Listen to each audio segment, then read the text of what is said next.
तेरे साथ का मतलब जो भी हो, तेरे बाद का मतलब कुछ भी नहीं।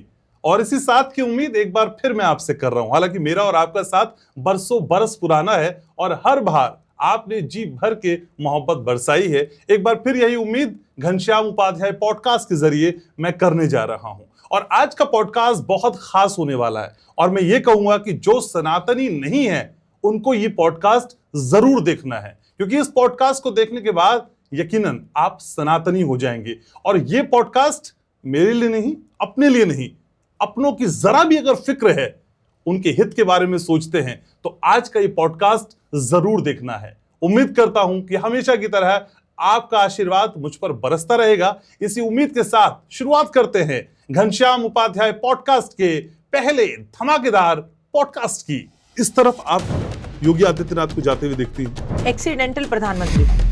मैम, ये कर्ज कैसे खत्म होगा? मतलब मैं बोल भी रही हूँ तो मुझे मेरे रोंगटे खड़े हो रहे हैं। कई लोग डराते हैं कि भाई आप पे पितृदोष लग गया है। एक भी शख्स यहाँ पर ऐसा नहीं है जिसके घर में पितृदोष नहीं। Not even a single. Cancer ही उन लोगों को होता है जिन पे पितृदोष होता है। आप हर टाइम एक डॉक्टर को देख लो, एक वकील को देख लो, एक एस्ट्रोलॉजर को देख लो, इन 3 लोगों को ही कैंसर। मैम, ये प्राइवेट पार्ट और दही ये क्या है मैम? अगर आपको बेटा चाहिए तो कृष्ण को बांसुरी अर्पण करिए और सिर्फ इतना कहिए उनसे, तू अव्वल आएगा, इस बार बोर्ड में तेरे एग्जाम बहुत अच्छे आएंगे, मेरा दिल कह रहा है तुझे सब कुछ आता है। ये बॉस नाम के प्राणी को कैसे खुश करें? क्या आपको आत्माओं से बात करना आता है? बस कम से कम इस पवित्र जगह पे, इस मंदिर जैसे घर में तो सच बोलो। तो आज घनश्याम उपाध्याय पॉडकास्ट की पहली मेहमान वो हैं जो अपनी बातों से ना किसी को डराती हैं, ना बहकाती हैं और ना झूठी बातों के जरिए अपनी दुकान को चमकाती हैं। लेकिन हाँ, जब वो आती हैं तो छा जाती हैं और इतनी कुव्वत, इतना दम दिखाती हैं कि उनकी कही हुई बात अगर पूरी ना हो तो फिर उनको कमेंट करके, फोन करके शिकायत करने की भी हिम्मत आपको दिखाती हैं। इसीलिए वो हर दिल अजीज, ऑल टाइम फेवरेट, विश्व प्रसिद्ध एस्ट्रोलॉजर डॉक्टर वाई राखी कहलाती हैं। राखी जी, बहुत बहुत स्वागत आपका हमारे इस पहले पॉडकास्ट में। समय निकाला। जय माता दी। जय माता दी। कैसे हैं आप? मैं बहुत बढ़िया हूँ राखी जी। इतने खूबसूरत इंट्रोडक्शन के लिए बहुत बहुत शुक्रिया। आप इसके खुद के काबिल हैं। आपका नाम इतना खूबसूरत है कि आपके नाम लेने से पाप धुल जाते हैं। बहुत शुक्रिया। तो चलिए पॉडकास्ट की शुरुआत करते हैं, लेकिन उससे पहले मैं एक पर्सनल चीज आपसे जानना चाहता हूँ। बिल्कुल। भाई, कोई एक ही शख्स इतना खूबसूरत कैसे हो सकता है? कोई एक ही शख्स इतना दिव्य कैसे लग सकता है? कोई एक ही शख्स की वाणी में इतना अलौकिक अनुभव हमको कैसे हो सकता है? ये जादू कहाँ से सीखा है? इन लोगों से जो देख रहे हैं। ये आपका प्यार है और खूबसूरती कभी किसी में नहीं होती, देखने वाले की आंखों में होती है। तो इसके लिए बहुत बहुत शुक्रिया। मेरा मानना ये है कि आपका तन खूबसूरत हो या ना हो, मन खूबसूरत होना चाहिए और माता रानी की कृपा से मन खूबसूरत है मेरा। चलिए, तो ये खूबसूरती यूं ही बरकरार रहेगी और इस पॉडकास्ट में ये खूबसूरती रज रज के बरसेगी। जय माता दी। तो अपने तमाम देखने वालों को एक बात बता दूं कि इस पॉडकास्ट को जरा भी स्किप नहीं करना है। वो पुरानी स्कीम नहीं है जो यूट्यूबर्स आपको समझाते हैं। मैं इसलिए समझाता हूं क्योंकि मुझको आपकी फिक्र है। क्योंकि आज इस पॉडकास्ट में मैं बात करूंगा उन उपायों की जो मां दुर्गा को प्रसन्न करने के हैं, उन उपायों की जो दिवाली पे आपको करने हैं, उन उपायों की जो भैया दूज पे आप करेंगे, उन उपायों की जब करवा चौथ पे आप अपने हमसफर से मिलेंगे। तो सारी बातें आज ही होंगी। तो पॉडकास्ट के बीच बीच में राखी जी उन उपायों के बारे में बताएंगी। लेकिन शुरुआत करते हैं उस सपने के साथ जो हर किसी का है। सबका सपना एक घर हो अपना। ये घर पाना बहुत मुश्किल काम लगता है राखी जी कभी कभी। मुझे ऐसा लगता है 2024 में अपना घर पाना एक बहुत आसान काम है। अच्छा। 24 में भी और 25 में भी। यकीन मानिए, सिर्फ मैनिफेस्ट कीजिए, सोचिए। अगर आपने सोच भी लिया तो आपका अपना घर होने के पूरे चांसेस हैं। हम ना डरते बहुत हैं। जैसे आपने भी सवाल पूछने से पहले पूछा, डर लगता है। डर किस बात का? रोटी, कपड़ा और मकान ऊपर वाला लिखकर हमारे भाग्य में देता है, लेकिन हम एक कदम आगे नहीं बढ़ा पाते। जैसे हम 10th के बोर्ड के एग्जाम से डरते हैं, 12th से। एक्चुअली हमारा जो बचपन से हमें पलाया गया है, पाला गया है, पोसा गया, वो डरा डरा के 10th है, रुक जाओ, पढ़ लो। हम मकान बड़ा बड़ी बात है, इंसान अपने जीवन में एक मकान बना ले। मैं कह रही हूँ 10 बना सकता है। यहाँ सोचे कर्म करें and just believe in Karma. अगर आपके देखने वाले लोगों का अपने घर का सपना है तो ये मंगल विक्रम संवत 2081 के हिसाब से साल का राजा है, जो भूमि का कारण होता है, जो युद्ध का कारण होता है, जो मकान का कारक होता है। तो आप सबको यही कहना चाहूंगी, सिर्फ मैनिफेस्ट कीजिए, मेरा अपना घर बन गया, मैं अपने घर में जा रहा हूँ। और ना आप अगर 2 बेडरूम का घर ले सकते हैं तो 4 बेडरूम सोचिए, तब जाके 2 आएगा। अच्छा। और अगर 4 बेडरूम लेना है तो कोठी सोचिए, पेंट हाउस सोचिए। एग्जैक्टली तब आपका जाकर जो है वो 4 बेडरूम आएगा। मतलब सोचिए बड़ा। अब आप कहेंगे पैसा कहाँ से आएगा, ये कहने से क्या होता है, चादर देख कर पांव पसारो। बिल्कुल चादर देख के पांव पसारने की जरूरत नहीं है, पैरों को चादर से बाहर निकालने की जरूरत है। आप सोचेंगे आपका काम होगा। आप सिर्फ अपनी नैया राम जी के हवाले छोड़ दीजिए। ठीक है, तो घर तो आ गया जी। अब घर में प्रवेश करते ही आता है मुख्य दरवाजा जी। और मैंने मुख्य दरवाजे बहुत सारे देखे हैं, लेकिन राखी जी के चैनल पे जाके जब मैं मुख्य दरवाजा देखता हूँ तो ऐसा लगता है कि भाई ये तो हम कहाँ गए, इतना खूबसूरत आपने सजाया है, इतनी डेकोरेशन की है और लगता है किसी धाम की तरफ हम प्रस्थान कर रहे हैं मैम। लेकिन बड़े बड़े हाई राइज सोसाइटी में आजकल लोग रह रहे हैं, छोटे छोटे से फ्लैट्स हैं, उसके मुख्य दरवाजे के साथ दूसरे का मुख्य दरवाजा टकरा रहा है जी। अब अपने मुख्य दरवाजे को दूसरे से अलहदा करने के लिए, अलग करने के लिए कैसे करें मैम? आपके मुंह से बात अच्छी नहीं लगती, या आपके दादाजी के मुंह से अच्छी लग सकती थी। उस टाइम पे माहौल नहीं था, हमारे पास फैसिलिटीज नहीं थी, हमारे पास पैसा नहीं था। यकीन मानिए घनश्याम जी, अगर बच्चा मेरे एक छोटा सा कमरा हम ले ले तो उसके अंदर भी जिंदगी की सब लग्जरी हम रख सकते हैं, क्योंकि अब ऐसे टूल्स आ गए हैं। जैसे लोगों का स्टूडियो अपार्टमेंट होता है। आपने दरवाजे की बात कही तो एक बहुत खूबसूरत किस्सा याद आया। पहले ज़माने में जब मेरे दादा परदादा नाना नानी सब हुआ करते थे, उनके नाना नानी हुआ करते थे, तो दरवाजे भी आपस में दोनों गले मिला करते थे। मतलब 2 दरवाजे होते थे, हम बीच से चटकनी खोलते थे और ऐसे दरवाज़ा खोलते थे। आइए, आपने वो तुलसी देखी होगी, तुलसी जी ऐसे दरवाज़ा खोलती है और ऐसे से वेलकम करती हैं। अब दरवाज़ा भी एक है। आप 90% लोगों के घर का एक ही दरवाज़ा होगा। अगर आप अपना घर बना रहे हैं या आप सोसाइटी के अंदर भी हैं तो कोशिश कीजिए कि आप 2 दरवाजे बनाएं। अच्छा, ठीक है, दोनों आपस में गले लगे और मिलकर फिर उसमें कुंडी लगे, एक इधर और दोनों जुड़े रहे।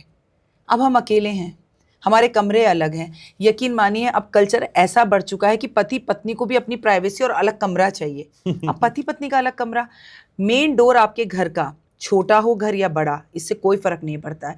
घर के दरवाजे की चौखट से पॉजिटिव और नेगेटिव एनर्जीज आपके घर आती हैं। पहले उसे काले रंग का मत रखिए, दूसरा उसे बहुत सजा कर रखिए। आप जिस भी धर्म से बिलोंग करते हैं उस भगवान की तस्वीर, जैसे मैं अपने सनातन की बात करूँ तो शुभ लाभ लिखा हो, वहाँ पर स्वास्तिक ज़रूर बना हो, वहाँ ऊपर जो है गणेश जी हो, द्वार गणेश, आगे गणेश, बाहर गणेश, दोनों गणेश। और कहते हैं गणेश जी की पीठ पर जो है वो दरिद्रता होती है, हम दोनों को बीच में दबा देते हैं कि इस घर में रहने वाला कभी कोई दरिद्र नहीं होगा। और घर पर चौखट ज़रूर हो। अच्छा, चौखट पर हमारे पितर बैठते हैं। आप याद रखिए, आप किसी भी मंदिर में जाते हैं तो पहले चौखट नापते हैं। पंडित जी भी कहते हैं बेटा चौखट पे पैर मत रखो, उस चौखट को पहले आप प्रणाम करते हैं। लेकिन अब तो चौखट ही नहीं है, चौखट ही लोगों ने गायब कर दी, सीधा घर में घुसते चले जाओ। तो नकारात्मकता घुस रही है, नेगेटिविटी घुस रही है, वास्तु दोष घुस रहा है, सब कुछ। अगर वो चौखट लगी हुई हो और घर की महिला केवल फ्राइडे के फ्राइडे उस चौखट की पूजा करे तो होए जिंदगी खूबसूरत हो जाए। मतलब इसमें पैसे का क्या रोल है? घर को साफ रखना है, दरवाजे को सुंदर रखना है, चौखट बनानी है, 2 दरवाजे बनाने हैं, दरवाजे पे चिटकनी जरूर लगानी है, धार्मिक चीजें लगानी है। अगर इतना ही सब कर लें अपने घर के मुख्य दरवाजे पर, बुरी नजर से बचने के लिए वहां पर एक परांदी टांग दे, बुरी नजर से बचने के लिए वहां पर हर रोज महिला स्वास्तिक बनाए, हटाए और उसकी आरती करे, तो यकीन मानिए जिंदगी बदलने लगती है। और आप कर देखिए। तो रफ्ता रफ्ता ही सही ये बदलाव महसूस भी करने लगे। चलिए दरवाजे से चलते हैं मैम रसोई की तरफ। रसोई माने अन्नपूर्णा का वास, वहां कहते हैं महिला के हाथ का अक्षय पात्र है जिसपे कभी खाना खत्म नहीं होता। लेकिन कई बार रसोई में बहुत सारी चीजें खत्म हो जाती हैं। आपकी जब आपकी मेरी, आप तो बहुत छोटे हैं, दादी परदादी हुआ करती थी, तो कहा जाता था कि अगर औसतन उन औरतों की उम्र देखी जाए तो वो अपनी जिंदगी का 70% रसोई में निकालती थी भाई, क्योंकि वो वर्किंग नहीं थी। राइट भाई, आटा पहले चक्की भी घर में पीसती थी, घर में ही दालें मसाले बनाए जाते थे। अब जमाना बदल गया। आपकी किचन की बात करूं तो अब आपकी किचन छोटी है बड़ी है, इससे कोई मतलब नहीं, लेकिन किचन में मंदिर कभी नहीं होना चाहिए। अच्छा। किचन में अग्नि और पानी का स्थान एक जगह नहीं होना चाहिए। किचन में कभी भी नमक खत्म नहीं होना चाहिए। किचन में आपके जो चावल का डब्बा है वो हमेशा लबालब भरा हुआ होना चाहिए। उसके अंदर एक चांदी का सिक्का जरूर डालना चाहिए, जिसे आप हर दिवाली पे बदल सकते हैं।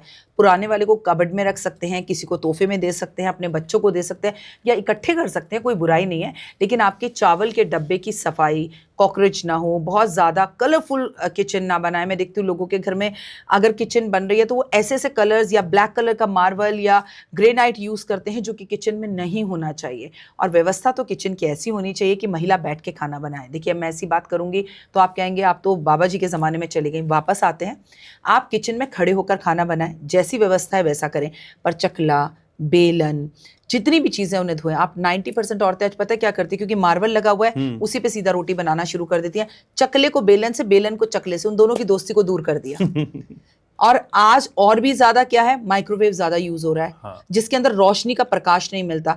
माइक्रोवेव मेरे घर में भी है, उसका इस्तेमाल करना बुरा नहीं है, लेकिन आप आलू भी उसी में उबाल रहे हो, आप रोटी भी उसी में बना रहे हो। तो आप अपने आप को ना विकसित कीजिए। और ये नहीं है कि थोड़ा सा जो हमारा तरीका है, अब तो एक नई चीज मैंने देखी कि भैया पूरी पानी में तलो। इतना भी ज्यादा हेल्दी होकर क्या करोगे भाई? घी खाना जरूरी है, नहीं तो हड्डियों में गैप आ जाएगा। ये नहीं कि जो हमें दिख रहा है वही बिक रहा है और वही करना शुरू कर दे। थोड़ा सा अपनी सभ्यता, संस्कृति, मम्मी पापा का, रोटी में घी, चुपड़ी हुई रोटी और ये चीज़ों को भी फॉलो ज़रूर कीजिए। और कोशिश कीजिए कि अनाज वेस्ट ना हो, दूध कम उबले, और अन्न हो या धन हो, ढक कर हो। ये सिर्फ शुरुआत भर है। मैंने आपसे कहा था आज का ये एपिसोड दूसरे बाकी एपिसोड से धमाकेदार होने वाला है और आपके काम का भी होगा।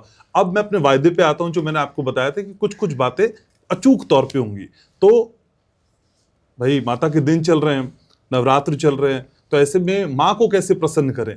राखी जी, माँ को कैसे प्रसन्न करें? क्योंकि हर कोई चाहता है कि माँ को प्रसन्न किया जाए, धन की बारिश हो जाए। कुछ दो ऐसी बातें मैम जो आज मतलब कमाल कर जाए। पहले तो एक बात आपकी करेक्ट करते हैं, माता के दिन चल रहे हैं, दिन नवरात्रि के चल रहे हैं। ऐसा दुनिया में कोई दिन नहीं है जो माँ का नहीं है। वाह, बहुत हर खूब। दिन माँ का है। आप मंदिर में बैठी हुई देवी को पूछने के लिए 9 दिन के नवरात्रे बनाते हैं, नहीं। घर में बैठी हुई देवी को अगर आपने रोज पूछना शुरू कर दिया, ऑफिस से निकलते वक्त माँ के पैर छुए, सासू माँ को इज्जत दी, खाने में सबसे पहले सासू माँ को खाना दिया, तो उस मंदिर में जो पत्थर की देवी बैठी हुई है वहां जाने की यकीन मानिए जरूरत नहीं पड़ेगी। बात नवरात्रों की, सात्विक रहें और अच्छे रहें, धर्म कर्म के काम करें। मंदिर में जाके आप लाखों रुपए का, हजारों रुपए का भंडारा दें। उससे पहले मैं कहूँगी अपनी माँ की छोटी सी उंगली पकड़कर, चाहे आपकी माँ बड़ी हो उम्र में, छोटी हो, उन्हें कहो चलो माँ मुझे मंदिर ले चल। मतलब उनको तो ऐसा लगेगा अपनी जिंदगी का पता नहीं आज कहाँ से सूरज निकला, क्या ही सुख दे दिया। अपनी माँ को मंदिर ले जाएं, दर्शन कराएं, घर के आसपास ले जाएं, आधा घंटा माँ के पैर जरूर दबाएं, उसके आंचल की छाँव में थोड़ी देर जरूर बैठें। और आप लोगों से निवेदन है, हमारे देश के लड़के, हमारे देश के पुरुष, हमारे देश के मर्द बहुत अच्छे हैं। इसी देश में राम हुए, इसी देश में कृष्ण हुए, कहीं कोई कमी नहीं है। लेकिन बस इतना समझिए कि आपके आसपास के दोस्त या यार या भाई ऐसे भटके हुए हैं, तो उन्हें बताओ कि दुर्गा का दिन केवल 9 दिन नहीं होता। मेट्रो में आती जाती लड़की या बस में आती जाती लड़की या अकेली लड़की कल भी शक्ति का रूप थी, आज भी शक्ति का रूप है और कल भी शक्ति का रूप रहेगी। किसी और निर्भया हत्याकांड में कोई भी काम ना। और ये तभी सिद्ध होगा मेरे भाई, जब आप लोग एक दूसरे की बेटी बहन को भी अपनी ही रिस्पॉन्सिबिलिटी समझेंगे। केवल आपकी बहन घर नहीं आई तो कॉल मत कीजिए। अगर सड़क पर कोई लड़की परेशान दिख रही है और उसे ऑटो स्कूटर नहीं मिल रहा, तो जानने की कोशिश कीजिए और मदद करने की कोशिश कीजिए। ये है सबसे बड़ा सम्मान। जहां होता है नारी का सम्मान, वहीं बसते हैं श्री कृष्ण भगवान। आपसे मैं एक ही बात कहूंगी, आप नवरात्रों में घंटी मत बजाओ, देसी घी की जोत मत जलाओ, लेकिन कोशिश करो कि महिलाओं का सम्मान करो। ऑफिस में अपने साथ काम करने वाली लड़कियां, पड़ोस में आप मेट्रो में आ रहे हो और कोई लेडी को ज़रूरत है और आप बैठे हुए तो जगह तो करके देखिए अपनी ज़िंदगी में। ये चेंजेस दुर्गा खुद आएगी आपकी ज़िंदगी में। और बाकी तो आपको सब पता है, माँ की पूजा कीजिए, भेंटे गाइए। लेकिन एक तरफ आप औरतों का माँ की मंदिर में जाकर जो है कुर्ता पजामा वगैरह पहनकर नारियल अर्पण करके आ रहे हैं, मेट्रो में बैठे किसी लड़की ने कह दिया सर मुझे क्यों बैठने दूं, ये मेरी जगह है, तू कौन है, चल आगे, तो फिर ये पूजा व्यर्थ है मेरे भाई। मैं ये नहीं कह रही हमेशा अपना हक दो, मदद करने के लिए ये संसार बना है, हम भारतीय हैं। जहां किसी की मदद कर सको, पुरुष हो, स्त्री हो, बच्ची हो, प्लीज कीजिए। ये सबसे बड़ी भक्ति है, नर सेवा नारायण सेवा। लेकिन ठीक है राखी जी, इस चर्चा को अगर आगे बढ़ाए तो ऐसा क्यों हो गया मैम, समाज में लकीर क्यों खींच दी गई है और ऐसी दिखाने और बताने की कोशिश क्यों हो गई है कि महिलाओं को दुश्मन है आदमी? नहीं, मैंने आपको कार्यक्रम अपनी बात रखने से पहले बोला, राम भी इसी युग में हुए, राम भी इसी धरती पर हुए, कृष्ण भी इसी धरती पर हुए। और जैसे अभी जो कलकत्ता वाला, बंगाल वाला हादसा हुआ, उसके बाद सभी पुरुषों को एक क्वेश्चन मार्क में दे दिया गया। तो हर लड़की जब शादी करती है ना, तो वो ये सोचती है बच्चा कि मेरा जो हस्बैंड है ना, वो उसमें अपने पिता को देखने की कोशिश करती है, एक आध को छोड़कर। किसी के कुछ अलग किस्से भी हो सकते हैं, ज्यादातर हीरो लगते हैं उसको उसके फादर, राइट। लेकिन ऐसा नहीं है। लेकिन एक स्लोगन हमारे देश में बहुत गलत है, जिसका विरोध मैं हर प्लेटफॉर्म पे करती हूँ, बेटी बचाओ बेटी पढ़ाओ। अरे क्यों बचाओ, क्यों पढ़ाओ? जिस बेटी ने पुरुष को जन्म दिया उसे तुम क्या बचाओगे? ये स्लोगन जिसने बनाया है उसने पहले ही साबित कर दिया कि औरत गलत है। हमें सिर्फ ये बताना है कि शाम को 6 बजे के बाद लड़की घर से बाहर ना निकले। क्यों? मैं कहती हूँ शाम को 6 बजे के बाद लड़का ही घर से बाहर ना निकले तो प्रॉब्लम ही सॉल्व हो जाएगी। लड़कियों से थोड़ी प्रॉब्लम है। अब आप लड़का या लड़की दोनों घर से बाहर निकले, पर संस्कार, इज्जत, रिस्पेक्ट, एंड व्हेन गर्ल से नो मीन्स नो। या सड़क पर चलती हुई कोई भी लड़की या कोई भी एक छोटा सा आप कुत्ते का पप्पी भी देखते हैं ना, उसके साथ भी आप जबरदस्ती करिए, उसकी तरफ दौड़िए, तो वो भी भागेगा अपनी जान बचाने के लिए। फिर हम तो इंसान हैं। मेरा कहने का मतलब है, इस देश में महिलाएं पुरुषों के बिना कुछ भी नहीं है, ना कल थी, ना आज है, ना कभी होंगी। शिव और शक्ति साथ में है, सीता राम कहा जाता है, राधे कृष्ण कहा जाता है। कभी नहीं कहूंगे कि पुरुष हम उनके बिना कुछ भी नहीं है। मुझे मेरे पिता भी चाहिए, मुझे मेरा पुत्र भी चाहिए, मुझे मेरा भाई भी चाहिए, मुझे मेरा पति भी चाहिए। तो मेरे को लगता है कि रिस्पेक्ट सबकी होनी चाहिए। और एक इंसान गलत कर दे तो सब गलत नहीं हो जाते। कई जगह महिलाएं भी गलत हैं। लेकिन हमने ये स्लोगन जो बना रखा है ना, इसका मैं विरोध करती हूँ। ना हम कहते कि बेटा बचाओ बेटा पढ़ाओ। आप बेटे को संस्कार दो, जब बहनें अपने भाई को राखी बांधे, 2 बांधे, एक मेरी और एक सड़क पर चलती है ऐसी अनजान लड़की की जिसे तू कभी गलत नजर से नहीं देखेगा। भाई तेरी बीवी है, तेरी गर्लफ्रेंड है, उस पर नजर रखो। हर लड़की जो अकेली जा रही है या आपके साथ ऑफिस में बेहतर काम कर रही है तो आप उसे जेलस शुरू कर दो। सिर्फ संस्कार देने की जरूरत है। सलमान खान तो सब बनना चाहते हैं, शाहरुख खान तो सब बनना चाहते हैं, लेकिन जब तक 3 घंटे की पिक्चर देखते हैं तब तक बनते हैं। रियल लाइफ में क्यों नहीं बनते? लेकिन रियल लाइफ में ऐसा क्यों होता है मैम कि खुद महिलाएं या माएं बड़े फख्र से कहती हैं कि भाई मैं अपनी बेटी को बेटे जैसा पालती हूँ? आपने सुना होगा। बिल्कुल। क्यों कहती हैं मैम? बेटों में कौन से सुरखाब के पर लगे हैं? देखिए, मैंने कहा ना, हमारे यहाँ स्लोगन ही जो शुरू से बने हैं ना, बेटा और बेटी में फर्क नहीं करना, बेटी बचाओ बेटी पढ़ाओ, और मेरी बेटी भी बेटों से कम नहीं है, तो वो हमारे यहाँ। लेकिन गीता बबीता जैसी पिक्चरें अगर आपने देखी हैं तो एक पिता ही थे जिन्होंने 2 लड़कियों को कहां से कहां पहुंचाया, और ऐसे हजारों उदाहरण हमारे पास देखने के लिए मिलते हैं। तो मैं आपको यही समझाने की बात, चलिए नींव हमारी थोड़ी सी कमजोर थी। हमारे पास सोशल मीडिया अब है, अब हम जानते हैं क्या हमारे देश की बच्चियां अब नहीं कर रही हैं, क्या हमारी बच्चियां आज फौज में नहीं है, क्या हमारी बच्चियां आज पायलट नहीं है, इंजीनियर नहीं है, डॉक्टर नहीं है, या पॉडकास्ट नहीं कर रही हैं, क्या नहीं कर रही हैं। अब आप एक पुरुष हैं, मैं एक स्त्री हूँ, आप मुझे इतना सम्मान दे रहे हैं इतने प्यार से, ये भी तो आप एक पुरुष हैं, मैं स्त्री हूँ, और मैं काम कर रही हूँ, मैं घर भी संभाल रही हूँ, बाहर भी संभाल रही हूँ। तो कुछ लोगों की मानसिकता है, उसे बदलेंगे, समाज बदल जाएगा। ऐसा नहीं है, दुनिया खराब है, बड़ी खूबसूरत ये दुनिया है। ये मृत्यु लोक है, यहाँ पे भांति भांति के लोग हैं। ये पंजा आप देख रहे हैं, हर उंगली का साइज भगवान ने अलग बताया। वो हमें यही बता रहा है कि ये याद रखो, तरह तरह के लोग होंगे।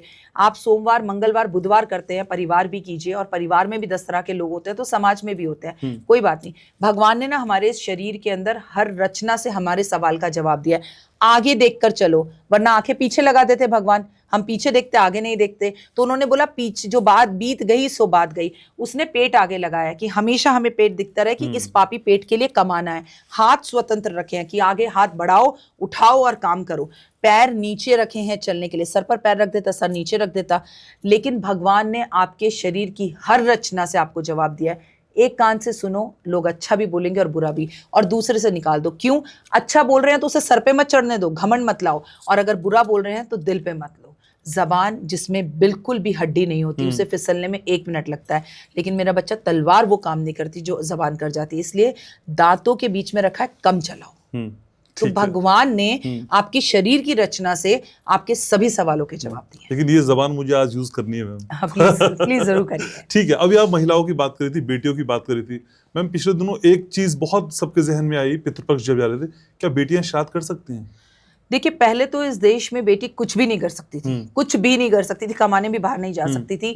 अगर उसको वो 5 दिन आते थे तो वो भी नहीं बता सकती थी कि वो उन 5 दिनों से गुजर रही है, उसे एक अलग कमरे में रख दिया जाता था। लेकिन मैं ये नहीं कहूंगी कि वो गलत था, वो तब की व्यवस्था थी। उसका अपमान कर कर देश और दुनिया में मजाक मत उड़ाइए, भारतीय सभ्यता संस्कृति तब ठीक था, अब ऐसा नहीं है। अब अगर आपका बेटा है ही नहीं और निकम्मा है, मारता है माँ को, अभी क्या करना है ऐसे बेटे से श्राद्ध करवाकर? ऐसे में अगर बेटी ही आपका श्राद्ध कर दे, भावनाओं के साथ कर दे, तो मैं मानूंगी क्यों नहीं कर सकती। कई लोग कहेंगे शनि पे लड़कियां तेल नहीं चढ़ा सकती, क्यों नहीं चढ़ा सकती?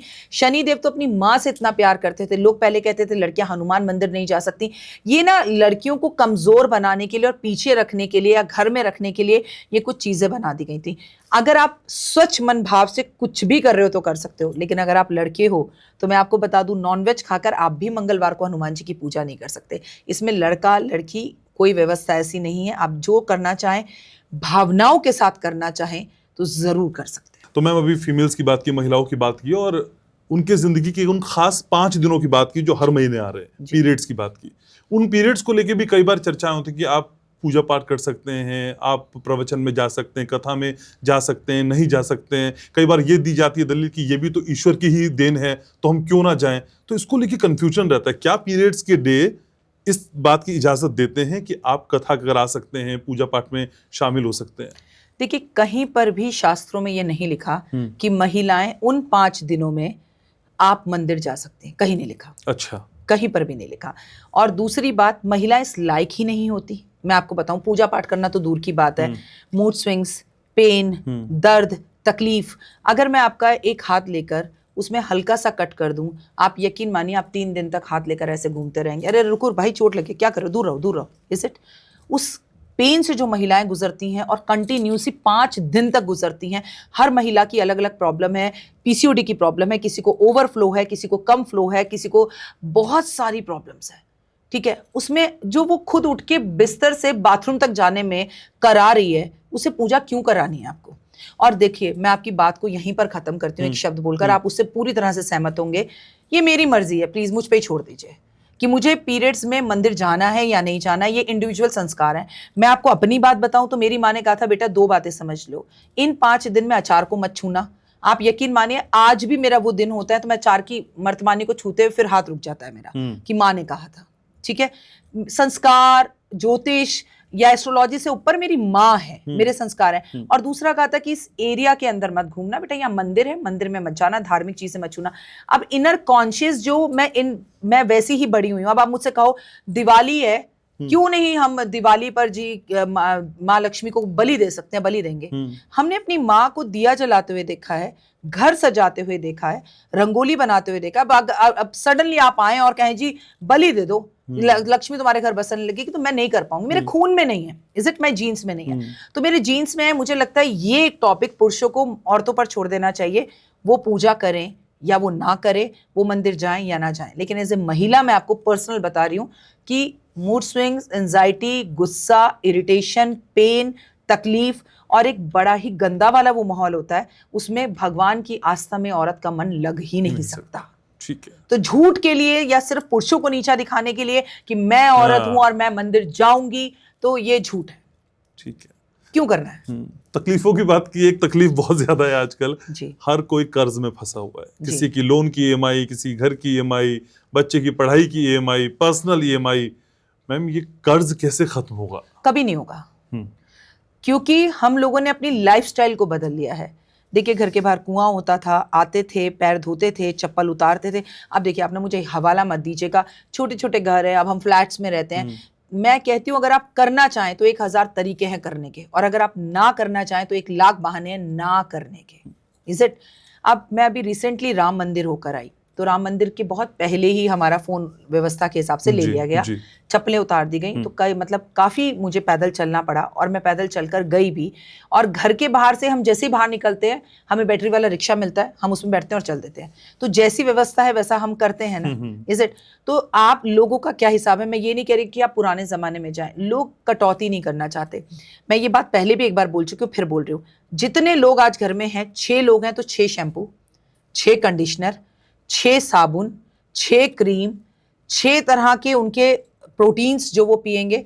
आप और हम जब बचपन में थे, एक कपड़े धोने का साबुन जिससे आप, मैं, हमारे पिताजी सब नहा लिया करते थे, उसके बाद उसी से कपड़े धुल जाया करते थे और उसका नाम था 9 लखा। लाखों रुपए में। मैं ये नहीं कह रही आप उस जमाने में जाइए, मैं ये कह रही हूँ कि कुछ कटौती तो हो सकती है। हम कुछ क्रेडिट कार्ड्स को रोक सकते हैं। आज इंसान बाहर निकलते कूदता है कि मैं क्रेडिट कार्ड ले लूं, इज इट? तो आप अगर क्रेडिट कार्ड ना लें और घर को व्यवस्थित रूप से चीजों को करें। आज परेशानी ये है कि हम, अरे वो क्या कहेंगे, सबसे बड़ी महिलाओं की परेशानी, ये ड्रेस तो पहनकर मैं जा चुकी हूं। अगर मैं ऐसे करने लगूं, पिछले 20 साल से मैं टीवी चैनल्स पर आ रही हूं, ये जो दुपट्टा आप देख रहे हैं मैंने कम से कम 20 बार अपने यूट्यूब चैनल पर पहन लिया और 20 बार दुनिया भर के चैनल्स पर पहन लिया। अब मैं ये सोचूं कि ये मैं पॉडकास्ट में पहन के जाऊंगी तो मैं दुपट्टा कई बार पहन चुकी हूँ, तो फिर क्या होगा? कर्जा। तो मैं पहले आपको कर्जे का कारण बता रही हूँ। हमारे घर की जो दादी परदादी होती थी, आपको तो खैर ये शायद याद भी नहीं होगा क्योंकि आपके घर का ऐसा माहौल नहीं रहा होगा। मुझे याद है कि वो एक लिपस्टिक रखती थी, उससे गोल गोल बिंदी लगा लेती थी, उससे लिपस्टिक लगा लेती थी, उससे लाली लगा लेती थी, उसे ऐसे कर करके आंखों पे शाइन कर लेती थी। करिए, करने में कोई प्रॉब्लम नहीं, आप खूब खर्चिए, लेकिन ये याद रखिए, मैं कहती हूँ अपनी चादर फैलाओ और उससे बाहर निकालो, लग्जरी के लिए, पैसे के लिए, लेकिन उधार के लिए नहीं। क्योंकि जब कर्जा चढ़ता चला जाता है तो उससे आप निकल नहीं पाते। अगर आप थोड़ा सा प्लानिंग से चलें और ये नहीं कि रील पे जो देखा, ये मीशो पे बहुत अच्छा मिल रहा है, ये उस पे फलाना पे बड़ा अच्छा मिल रहा है, तुरंत मंगा लिया। एक हमारे दिमाग पर चढ़ गए हीरो हीरोइंस, फिल्म स्टार्स और टीवी स्टार्स। एकता कपूर जी के सीरियल में कौन सी ऐसी माँ, बहन और बेटी होती है जो मेकअप में ही सोती है, मेकअप में ही उठती है? हम उन चीजों को देखकर वैसे ही भाग जाते हैं। करवा चौथ पे हमें सब नया चाहिए, बेहतरीन चाहिए, पुराने को हम यूज नहीं करते। ये है रीजन कर्जे का। अब उतारने की बात, अगर आपका घर साफ रहे, अगर आप घर में आए हुए अतिथि का सम्मान करें, उसे अगर आप पानी पूछें, अगर आप बदतमीजियां अपने घर में काम करने वाले लोगों से ना करें, अगर आपका ईशान कोण साफ रहे, अगर आपके घर की डस्टबिनें समय समय पे बदलती रहे, वो टूटी फूटी ना हो, अगर आपके पर्स, जो पुरुष है उसकी जेब में पड़ा पर्स है, आय हाय, मतलब भाई साहब, कौन सी दुनिया की खिचड़ी होती है मर्दों का purse. I am not talking about everyone, क्योंकि लोगों को बुरा लग जाता है कि नहीं हमारा तो ऐसा नहीं है। मतलब उसके ऊपर दरारें पड़ी होंगी, वो फटा पड़ा होगा, उसमें दुनिया भर के क्रेडिट कार्ड होंगे, XYZ की फोटोएं होंगी, फिर आप एक्सपेक्ट करते हो कि लक्ष्मी आए। विजिटिंग कार्ड भी होंगे, पता नहीं किस किस के होंगे, कौन कौन से बिल होंगे। आप अपने पर्स को समय समय पे बदलें, धनतेरस पर बदलें, समय समय पे सफाइयां करें, घर को नीट एंड क्लीन रखें और एक ऐसा खुशबूदार माहौल रखें कि लगे यहाँ की वाइफ्स बहुत अच्छी हैं।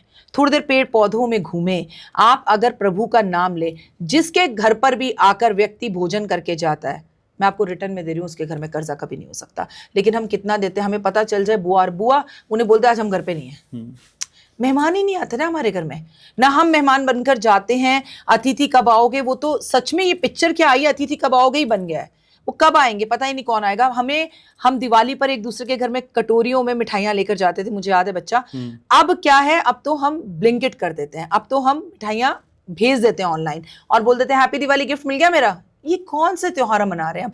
हम पाश्चात्य संस्कृति की तरफ दौड़ रहे हैं और पाश्चात्य संस्कृति हमारी तरफ दौड़ रही है, तो कर्जा होगा। 90% कर्जे का कारण है दिखावा, क्रेडिट कार्ड्स, घर में सफाई ना होना और घर में आने वाले का सम्मान ना होना। ना जाने किस रूप में हरी चले आए।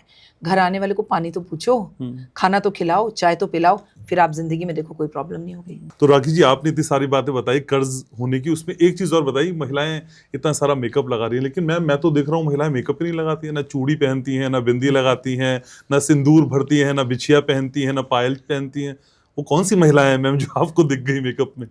देखिए, मैं आपको एक सिंपल सी बात बताऊंगी, अगर महिलाएं मेकअप करे तो आपको परेशानी, ठीक है, कि बहुत ज्यादा महिलाएं मेकअप पे पैसा लगाती हैं। महिलाएं मेकअप ना करे तो परेशानी, ऐसा नहीं है। आपकी मदर की मदर, ये वो जनरेशन है जिसने बहुत ज्यादा जो है ना मेकअप नहीं किया। अच्छा। राइट, मतलब सादगी में उन्होंने अपना जीवन जीता है। जैसे मैंने आपको बताया कि एक लिपस्टिक से ही सब कुछ कर लेती थी। आज की जो बच्चे हैं, वो युवा जो है, वो यूथ जो है, वो अपनी स्किन का भी ध्यान रखता है, वो अपनी बालों का भी ध्यान रखता है। हमारी मम्मियाँ क्या करती थी, बेसन घोला लगा लिया, ठीक है, आंवला रीठा घोला शैम्पू कर लिया, उतनी महंगी चीजें होती थी और आपने देखा है कि बाल कितने लंबे लंबे रहा करते थे। मैं आपसे सिर्फ ये कहने की कोशिश कर रही हूँ कि आप जिनकी बातें कर रही हैं वो तो शादी के सिंबल है कि मंगलसूत्र, पायल, वो सब दिखेगा आपको महिलाओं का जब करवा चौथ होगा।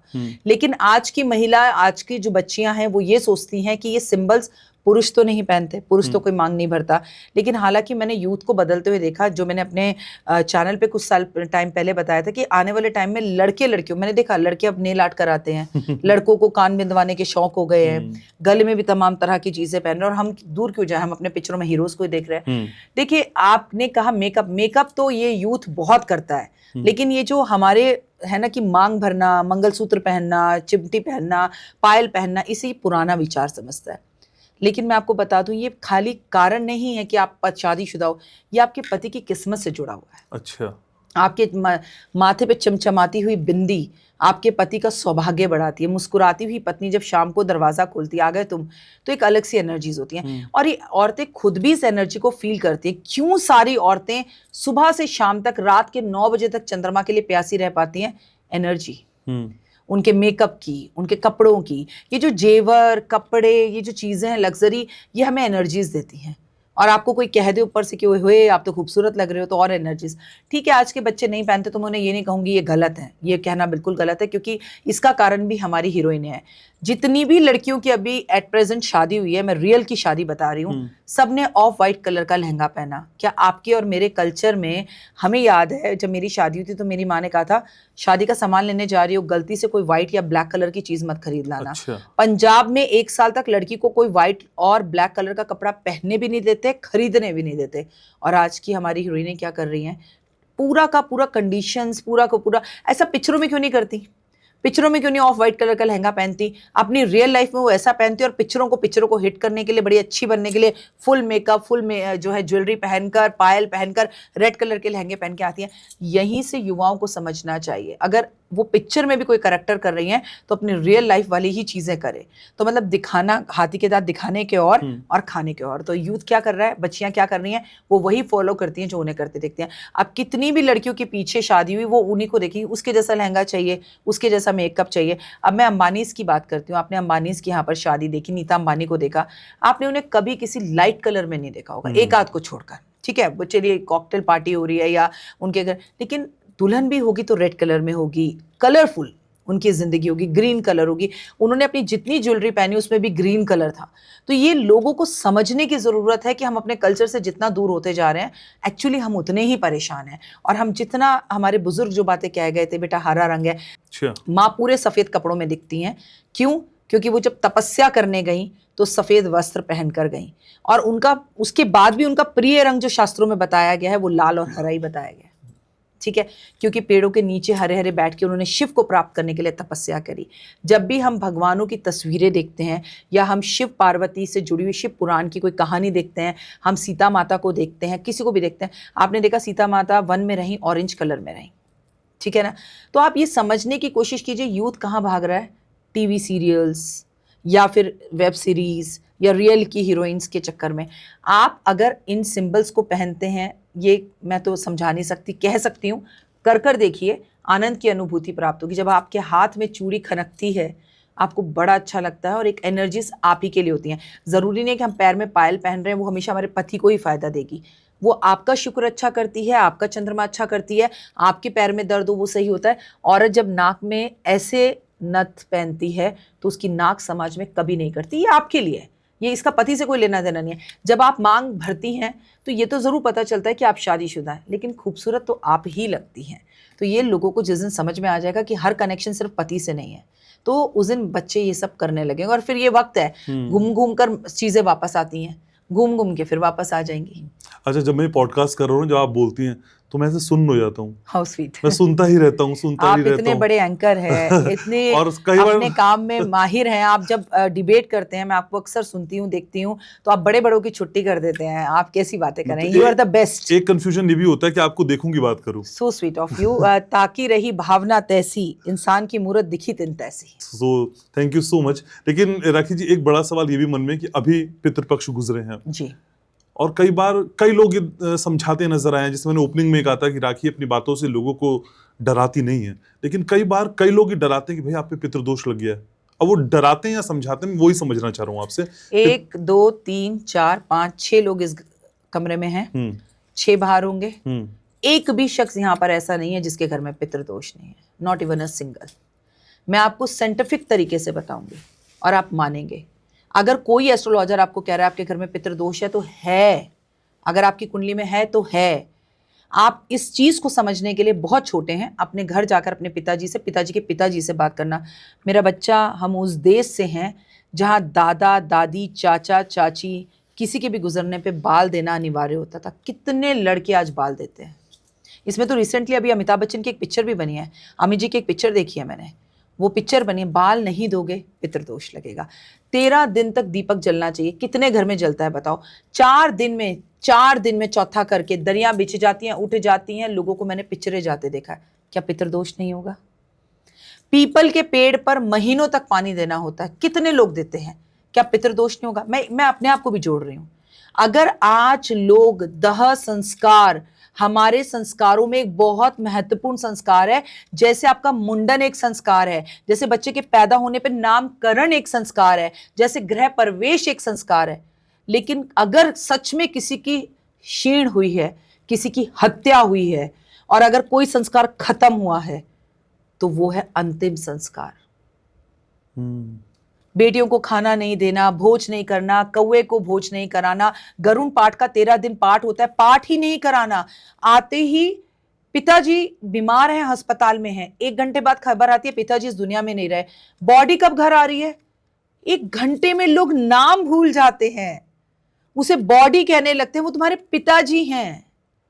और मैंने देखा है, देखिए प्रैक्टिकली ये बातें करनी पड़ेंगी कि खाना नहीं बनता हमारे घर में जब तक दाह संस्कार नहीं होते। या तो पहले ज़माने में पड़ोसी दे देते थे, अब तो देखिए ऐसा है नहीं। तो फिर एक कोने में किसी ना किसी को बात करनी पड़ती है कि हलवाई से क्या बनवाएं, इस रात को खाना तो खाना है। आपको पता है वहाँ क्या डिस्कशन होता है? नहीं यार, पूरी खाने से तो एसिडिटी हो जाती है, रोटी बन सकती है, अच्छा तो मटर पनीर, मैं मटर पनीर नहीं खाऊंगा। वहाँ पर पार्थविक शरीर है, पार्थविक शरीर बोला जाता था, बॉडी बोली जाती। किसको पितृदोष नहीं होगा मुझे बताओ? अंधेरा होने के बाद मैंने अर्थियां जाते देखी हैं। आपको अगर पिक्चरों में याद हो, चलो आपको आप बहुत छोटे हो, उस चीज़ों की नॉलेज नहीं है, आपने पिक्चरों में देखा है कोई मरता था तो कैसे अर्थी पे कंधा लेके जाते थे। अब बंदा मरता बाद में, गाड़ी पहले आ जाती है, घर से बाहर तक कंधा नहीं देते। कंधा दो भाई, कंधा दो, उसको आधा किलोमीटर तो पैदल लेके जाओ, उसकी शव यात्रा में तो चलो साथ। कहते हैं शव यात्रा, अगर मतलब मैं बोल भी रही हूं तो मुझे मेरे रोंगटे खड़े हो रहे हैं। अगर शव यात्रा अगर आपकी निकल रही हो और वो किसी पेड़ के नीचे से जब निकले, और वो भी अगर वो बेलपत्र का पेड़ और बेलपत्र उस पर आकर गिर जाए, समझो सारे कष्ट तकलीफें जो तुमने गलत काम किए प्रभु ने माफ कर दिए, अमर हो गया वो इंसान, अब वो मृत्यु लोक में नहीं आएगा। अरे शव यात्रा में कंधा तो दो, 4 कदम तो अपने माता पिता भाई बंधु किसी को तो लेके जाओ। हमने फॉर्मेलिटीज कर ली हैं फटाफट से। लोग नहलाते भी नहीं है, पहले पंचामृत से नहलाते थे, मुंह में सोना डाला जाता है। आपको पता है हमारे दाह संस्कार में जो व्यक्ति मर जाए उसके मुंह में सोना डाला जाता है, तो 90% औरतों के क्या करते हैं, उसकी नोज पिन उतार के उसके मुंह में डाल देते हैं, उसके कान का डाल देते हैं, या अच्छे परिवार से हो तो वो सोने का सिक्का डाल देते हैं। अब क्या होता है, कोई फॉलो ही नहीं कर रहा, फिर आप कहते हैं पितृदोष नहीं हो। कैसे नहीं होगा पितृदोष? जितने बच्चे हैं वो ऐसे ऐसे करके लड़के जो है बाल बनाते हैं। दादाजी गुजर गए, मम्मी मेरे से फालतू की बातें मत करना, मेरा यूट्यूब चैनल चल रहा है, आप मत सोचना मैं बाल दूंगा। अरे जो दादा के जाने पे बाल नहीं दे रहा, आप बड़ा मुस्कुरा रही हैं, कल वो आपके लिए भी बाल नहीं देगा। घर में लोगों के फोटो नहीं है, फोटो है तो हार नहीं है, हार है तो टाइम ही नहीं है उनसे बात करने का। पहले लोग गुजर भी जाते थे तो प्रणाम करके जाते थे, अच्छा पिताजी काम पर निकलता हूं, घर का ध्यान रखना। कहाँ गए संस्कार? फिर आप कहते हैं कि हम डराते हैं, हम क्या डरा रहे हैं? आप अपने कर्म देखो ना, and just believe in Karma. मुझे बता दीजिए किस घरों में पूरी तरह से चीजों को फॉलो किया जा रहा है? कहीं नहीं। पितृदोष होगा ही होगा। क्या होता है पितृदोष? किसी भी व्यक्ति के जाने के बाद उन रूल्स, उन चीजों को अगर आप पूरी तरह फॉलो नहीं करते, मेरे पास बकायदा बच्चा लोग कॉल करके कहते हैं ऐसा थोड़ी होता है राखी जी, पापा तो चले गए, अब मेरा मन है नवरात्रों में पूजा करने का, 3 महीने हो गए मैं तो पूजा कर रही हूँ। ऐसा नहीं होता। अगर आपका कोई गुजर गया तो आप पूजा नहीं कर सकते। उस बात को मानने में क्या प्रॉब्लम? पूजा ही तो नहीं करने को कह रही हूँ। कबूतरों को बाजरा दो, गाय को रोटी दो, कुत्ते को दूध दो, चींटियों को खाना दो, जरूरतमंद बच्चों को पेंसिल दो, मंदिर के बाहर जाके बच्चों को टॉफियां बांटो, किसी को हेयर क्लिप दे दो, किसी को कपड़े दे दो। वो नहीं करना है। पूजा जरूर करनी है, क्यों मना है तो करनी है। क्यों? मैं गलत हूं तो आप बता दीजिए, पितृदोष होगा ही होगा। निवारण क्या हो? रूल्स फॉलो करना, संस्कार फॉलो करना। 1-2 घर के अंदर ऐसे मामा भतीजा, चाचा, चाची, ताया, ताई, वो आपको आकर ज्ञान देंगे और वो बोलेंगे बेटा अब इसके देखो जमाना बदल गया, पहले की बातें और थी, अब छोड़ो, कुछ करने की जरूरत नहीं, 4 दिन में तुम दरी वरी सब उठाओ। अरे गरुण पाठ कौन सुनेगा, किसके पास टाइम है। आप उनकी बात सुन लेते हैं। आप आचार्य को बुलाइए, ब्राह्मण को बुलाइए, उससे जानकारी लीजिए और वो करिए, यही निवारण है। क्या घर में कुछ ऐसे उपाय कर सकते हैं जैसे जिससे ये निवारण हो सके? आप पता है कैसे बात कर रहे हैं, जैसे आप मुझसे मेरे ऑफिस में मिलने आए, जैसे मैम मेरे पति देव ना ज्योतिष को नहीं मानते, ठीक है, वो ये सब बातें नहीं मानते, लेकिन वो बहुत ही ज्यादा उनका अफेयर चल रहा है, मुझे ऐसा लगता है। अच्छा। और मैम मेरी कोई बात नहीं मानते, आप कुछ ऐसा उपाय बता दो कि वो मेरी बात सुनने लगे। अरे मैं भगवान नहीं हूँ। मैं अगर ऐसी कोई भी बात बता सकूं तो फिर तो मैं दुनिया के किसी भी नेता, किसी भी इंसान, तो आप ही को, I have no idea of वशीकरण, मैं तुम्हारा वशीकरण करूं और तुम मेरी बात सुनने लगो। अरे I just say believe in Karma, कोई उपाय नहीं है इसका। मैं आपके आगे हाथ जोड़कर निवेदन करती हूँ, भगवान ना करे, लेकिन जिंदगी की सच्चाई जिंदगी नहीं मृत्यु है। अगर घर में किसी की भी मृत्यु होती है तो दाह संस्कार अच्छे से कीजिए, क्योंकि अगली बारी आप ही की है। आपको भी एक दिन फोटो फ्रेम में लगना ही है। बाल देना अनिवार्य है, 13 दिन तक आपको घर में शोक करना अनिवार्य है, दरी बिछना अनिवार्य है, पूरे संस्कार तरीके से होने चाहिए, गरुण का पाठ जरूर होना चाहिए। उनका जो सामान अब वो इस दुनिया में नहीं रहे वो आपको तुरंत दान कर देना चाहिए। उससे लगाव, उसे रखना, ये छोटा सा लालच आपके घर की नकारात्मकता को बढ़ाता है। मैं तो कहती हूँ सोने की भी अंगूठियां उन्होंने पहनी हुई हैं तो पंडित जी को दे दो, पंडित जी बस उनकी आत्मा को शांति मिले, ऐसा कुछ करना, उनको दुआ देना। आप उसे रख रहे हैं, आप उनके कपड़े रख रहे हैं, नहीं हमें लगाव था, 2 मिनट में बॉडी कहना शुरू कर दिया सामान से लगाव है, 2 मिनट में उनका फोन नंबर अपने फोन से डिलीट कर दिया, हमें लगाव है, क्योंकि अब इस फोन से तो फोन आएगा ही नहीं, नंबर क्यों रखना है। लोग मौसम से भी जल्दी बदलते हैं, मौसम से भी जल्दी। दुखद है पर सच है। कहीं पे मैं ये भी सुना था कि कैंसर ही उन लोगों को होता है जिन पे पितृदोष होता है। नहीं, ऐसा बिल्कुल नहीं है। मैंने तो आपको कहा फिर तो ऐसे पूरी दुनिया को ही पितृदोष है, पूरी दुनिया को ही कैंसर हो जाएगा। देखिए ऐसा नहीं, गांव देहात बिहार की अगर मैं बात करूं तो आज भी यूपी, एमपी, बिहार, राजस्थान में कई जगह हैं जहां प्रॉपर तरीके से दाह संस्कार किया जाता है। ऐसा नहीं है, शहरों में भी कई लोग हैं, क्योंकि एक ही मापदंड से सबको माप देना गलत है। पर मैं ज्यादातर की बात कर रही हूँ, जो करते हैं वो तो सही है, लेकिन कैंसर आपकी कुंडली के अंदर योग बनाता है तब होता है। लेकिन मैं कुंडली से भी ऊपर एक बात आपको बताती हूँ, जब आप किसी का हक मारते हैं, किसी से ब्याज का पैसा जबरदस्ती लेते हैं, किसी का पैसा उसे लौटाते नहीं हैं, जब आपके पिछले सालों, पिछले जन्मों के कर्म अच्छे नहीं होते हैं, जब आपकी वाणी गंदी होती है, तब आपको इतनी खतरनाक बीमारी होती है। क्योंकि कई लोग कहेंगे ना, उसने गुटखा कभी नहीं खाया, उसने कभी सिगरेट नहीं पी, वो तो राम जी जैसा था, फिर उससे ऐसा क्या हुआ, उसने 100 साल में क्या किया है तो हमने नहीं देखा ना, हम तो इस जन्म की बात कर रहे हैं। तो अगर आप पिछले जन्मों में भी कर आए हो तो तकलीफ होगी। एस्ट्रोलॉजर्स को ज्यादा कैंसर होगा, एस्ट्रोलॉजर्स ज्यादा तकलीफ में रहेंगे या दर्दनाक मौत से मरेंगे। कारण पूछे क्यों? जितने लोग एस्ट्रोलॉजर्स के पास आते हैं वो रोते हुए आते हैं। तो एनर्जीज क्या है? मैं बच्चा नहीं हो रहा, मैं घर नहीं बन रहा, माता जी अब क्या करें। हमें मतलब ऐसा नहीं है, क्योंकि सबको मैंने कहा एक हाथ में नहीं टांगना चाहिए। अगर आपके पास महीने में 100 क्लाइंट आते हैं तो उसमें से केवल 2 क्लाइंट ऐसे हैं जो धन्यवाद करने वापस आते हैं। कहकर सब जाते हैं पर आते 2 में से ज्यादा नहीं है। तो आप जिन एनर्जीज के, आप हर टाइम एक डॉक्टर को देख लो, एक वकील को देख लो, एक एस्ट्रोलॉजर को देख लो, ये लोग तकलीफ और पेन का पैसा खाते हैं, दर्द का पैसा खाते हैं, और तीनों के पास ही लोग रोते हुए आते हैं, और तीनों का ही प्रोफेशन ऐसा है। तो अब मुझे एक बात बताइए, इसमें पितृदोष का क्या लेना देना है? इन 3 लोगों को ही कैंसर या किसी भी तरह की खतरनाक बीमारी होने के चांसेस ज्यादा हैं। आपने बोला कि क्लाइंट धन्यवाद देने नहीं आते, लेकिन एस्ट्रोलॉजर भी ऐसे नहीं होते। राखी जैसे जो 20 साल पहले फीस चार्ज कर रहे थे वो आज भी करते हैं। देखिए इसके बारे में भी आपने बहुत अच्छा सवाल पूछा। मैं आज आपके दर्शकों के हिसाब से बता दूं, पता नहीं मुझे मेरी उम्र कितनी है, मैंने कभी अपनी कुंडली नहीं देखी, और मैं इस दुनिया में अपनी आखिरी सांस तक भी आपको कैमरे के जरिए बात बता रही हूँ। ये दुनिया चांद पर पहुंच जाए, इस दुनिया में कोई कीमत 5,000 की, 6,000 की ना रहे। मेरी फीस जितनी है आज भी उतनी है और अगले 20 साल जब तक मेरी सांस में सांस है मेरी फीस इतनी ही रहेगी, मैं फीस कभी नहीं बढ़ाऊंगी। जानता हूं इस बात को। और मैं ये बात कई बार कई पैनलों पे बोल चुकी हूँ। देखिए मेरे अगर गुरु ने मुझसे कहा होता कि ये दुख का पैसा है, आप जो भी फीस एस्ट्रोलॉजर्स को देते हैं, मुझे औरों का नहीं पता, उसमें से एक पार्ट भगवान विष्णु का निकलता है, एक पार्ट माँ काली का निकलता है, उन पैसों से दान पुण्य किया जाता है, तभी आपके कार्यों में सिद्धि होती है, क्योंकि आपका दुख का पैसा भी हमें कभी फल नहीं सकता है। तो नॉर्मली मैं बहुत चैरिटी करने की कोशिश करती हूँ, लोगों की मदद करने की कोशिश करती हूँ, बट वो इस पैनल पे बताने की जरूरत नहीं है और मेरी औकात क्या है कि मैं करूंगी, ये कृष्ण माता रानी करवाती है। आप भी अपनी कमाई में से दान पुण्य जरूर करें और कोशिश करें कि कुछ ऐसा करें जब इंसान बहुत बेकाबू हो, उसकी मदद करें और वो इस हाथ से करके, इस हाथ को बिना बताएं, सुकून मिलेगा अंदर, आत्मा को जो चैन मिलेगा ना, ये तो मैं शब्दों में नहीं बता सकती। एंड जस्ट लोगों को कॉम्प्लीमेंट्स दीजिए, लोगों की मदद कीजिए, लोगों की तारीफ कीजिए, जैसे ये मुझे कॉम्प्लीमेंट्स इतनी देर से दे रहे हैं, क्योंकि सीधा रूल है, एक्शन पे रिएक्शन जो देंगे वही मिलेगा। सो लोगों की खूब तारीफें करिए, तारीफें अब मिलेगी। देने की बात आई मैम, अब मैं उस वादे पे भी आ रहा हूँ जो मैं अपने व्यूवर्स के साथ किया। करवा चौथ बहुत नजदीक है जी, कौन सी चूड़ियां दे दूं, कौन से रंग का कपड़ा दे दूं, कैसे बीवी प्रसन्न हो जाए, वो अचूक उपाय, वाय राखी क्या बताएंगी? करवा चौथ को कितना खूबसूरत हम मना सकते हैं? बीबियां कभी प्रसन्न नहीं हो सकती, कभी नहीं हो सकती।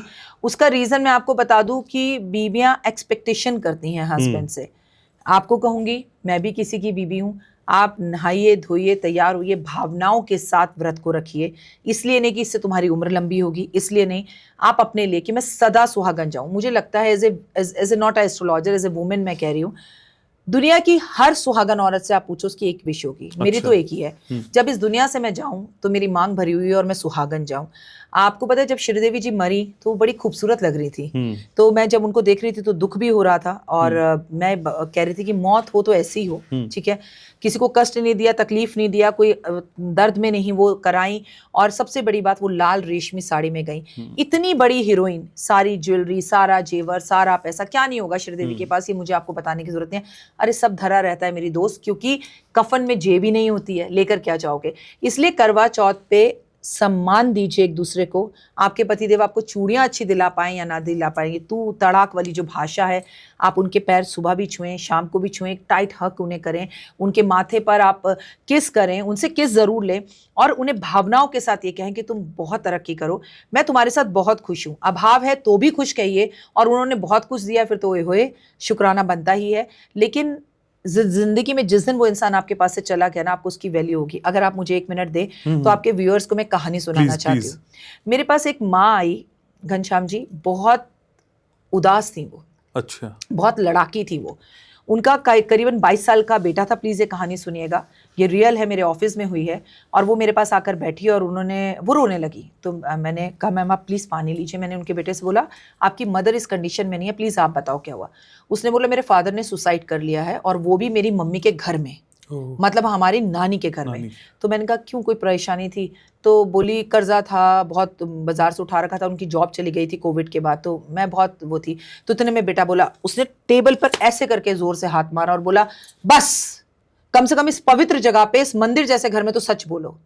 तो मैं उस लड़की की ऐसे शक्ल ही देख लेंगी। मैंने कहा बेटा शांत बैठ जा बच्चा, क्या हुआ?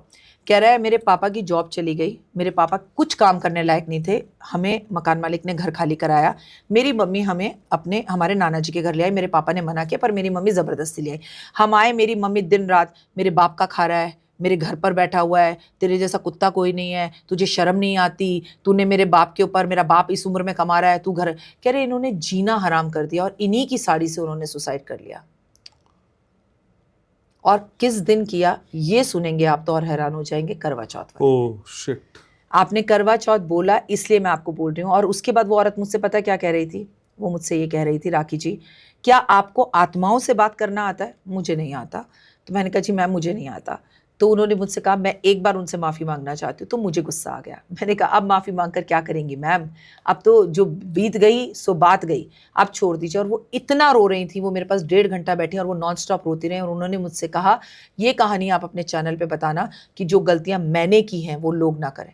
मैंने कहा मैम वक्त बुरा होता है, इंसान बुरा नहीं होता। अगर इंसान ऐसा हो रहा है, सीता माता अपने सारे जेवर, रानी महारानी पट रानी, एक कॉटन की साड़ी पहन के राम जी के पीछे चली गई।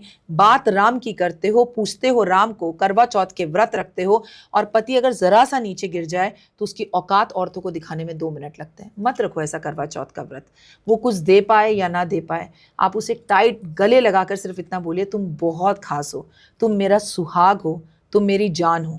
हम साथ में बैठकर एक टेबल पर एक प्लेट में भोजन कर रहे हैं, मुझे इससे ज्यादा कुछ नहीं चाहिए। मैं और क्या ही बताऊं, सबको पता है, मेरी जरूरत ही नहीं, एकता कपूर जी के सीरियल से सबको पता है करवा चौथ पे क्या करना है। लेकिन अगर रिश्तों में गर्माहट नहीं है, अगर रिश्तों में अपनापन नहीं है, अगर घर आने पर उस व्यक्ति का तुम्हें इंतजार नहीं है, उसको ये पूछना, पैर दबा दूं, तुम क्या कर रहे हो, मैं भी सुबह से काम कर रही हूं। अरे तुम कर भी रहे हो तो वो तुम्हें अपना ना सुनाए, तुम उन्हें अपना ना समाओ। 2 पांव हैं, कभी ये पांव कहता है मैं ज्यादा चलाऊं, ये कम चला, इसको चलाओ, मैं तो नहीं चलता। आप बिल्कुल वैसे ही हैं। देखिए, मैं इधर देखूंगी तो मेरी आंख इधर देखेगी, मैं इधर देखूंगी तो मेरी आंख। जिस दिन पति पत्नी टांगों की तरह और आंखों के साथ चलेंगे, किसी करवा चौथ की जरूरत हमें नहीं है।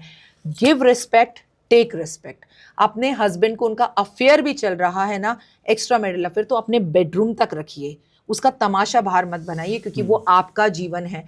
आप उन्हें जो मर्जी कहें, लेकिन जब बाहर वाले कहेंगे तो याद रखिए 2 तरह की बातें कहेंगे। पहली कहेंगे तुझ में कोई कमी होगी तभी तो बाहर गया। दूसरी ये बातें कहेंगे आदमी कैरेक्टरलेस है। मिला क्या? नील बटा नील। तो फिर जब अपना ही है तो उसके कपड़े बाहर क्यों उतारने हैं? और क्या अफेयर औरतों का नहीं चलता? क्या एक्स्ट्रा अफेयर सिर्फ आदमियों का ही होता है ना? तो ये डबल मापदंड क्यों? इस करवा चौथ पे एक दूसरे से की गई गलतियों के लिए कान पकड़कर प्लीज माफी मांगिए, बाकी जो मर्जी कीजिए। बहुत खूबसूरत बातें आज हो रही हैं, लेकिन ये जो करने की बात होती है, फिर मैं एस्ट्रोलॉजर्स पे आऊँगा।